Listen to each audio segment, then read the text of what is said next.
Open circuit taste आणि short circuit taste. ट्रान्सफॉर्मरमध्ये हे 2 टेस्ट कंडक्ट केले जातात, ओपन सर्किट टेस्ट आणि शॉर्ट सर्किट टेस्ट. त्या टेस्टचं काय काम असते ते आपण पाहणार आहे.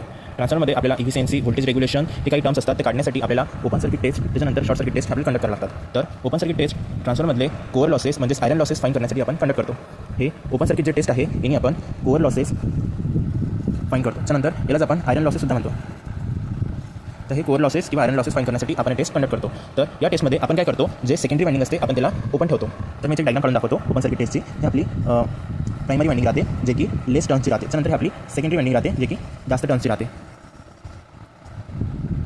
तर आपण या साईडला इथं वॅटमीटर कनेक्ट करतो आणि इथं ॲमीटर. इथून आपण याला डायरेक्टली एसी सप्लाय देऊन देतो. तर याला आपण पूर्ण सप्लाय नाही देत, याला आपण जो सप्लाय असते त्याचा आपण 1/3% सप्लाय देतो. त्यानंतर याच्यामध्ये काय असते की जे हे आउटपुट साईड आहे आपण इथं व्होल्टमीटर कनेक्ट करतो, व्होल्टमीटर.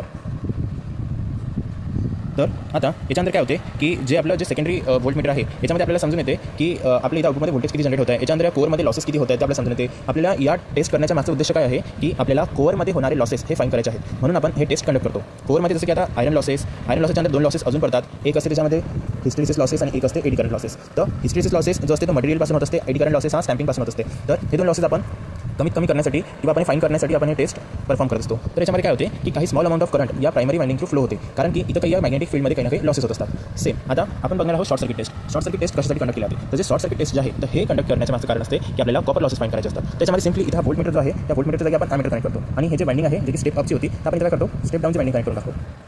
त्याच्यामध्ये या साईडचे टर्न्स काय राहतात ते कमी राहतात, या साईडचे टर्न्स कमी राहतात, इकडचे टर्न्स जास्त राहतात. तर याच्यामध्ये काय होतं आहे की आता या हे पूर्ण सिस्टम सेम राहते, फक्त इथं ॲमीटर कनेक्ट होते. तर याच्यामध्ये काय होतं आहे की आपण कॉपर लॉसेस फाईन करत आहे. कॉपर लॉसेस म्हणजे की फुल लोड लॉसेस, की आपण जे याच्यामध्ये आता लोड देणार, तर याला आपण किती लोड देणार म्हणजे याच्यामध्ये आता व्होल्टेज किती राहणार पूर्ण सिस्टममध्ये. तर आता समजा एक ट्रान्सफॉर्मर आहे आपला, या ट्रान्सफॉर्मरची काही रेटिंग असते. तर आता याची रेटिंग असणार किती 4 एम्पियर, 10 एम्पियर किंवा 15 एम्पियर अशी काही एम्पियर रेटिंग वगैरे राहतात. तर ह्याचा मॅक्सिमम एम्पियर आहे तेवढ्या व्होल्टेजवर इतका एम्पियर आपल्याला सप्लाय करते. तर आता आपल्याला ते टेस्ट करायचं आहे की हे खरंच त्या एम्पियरपर्यंत सस्टेन करते का, हे सध्या वर्क करत आहे का, याची आपण इफिशियन्सी कॅल्क्युलेट करतो एका टर्ममध्ये सांगायचं झालं तर. याच्यामध्ये काय करतो आपण 5 ते 10% रेटेड व्होल्टेजचं याला आपण व्होल्टेज देतो. समजा की आता 230 व्होल्ट जर असणार तर 230 व्होल्टचे आपण इथं 5% किंवा 10% एवढंच व्होल्टेज आपण प्रायमरी वाइंडिंगला आपण अप्लाय करतो. ज्याच्याने काय होते की इथं जो करंट तयार होतो तो एकदम मिनिमम करंट तयार होतो.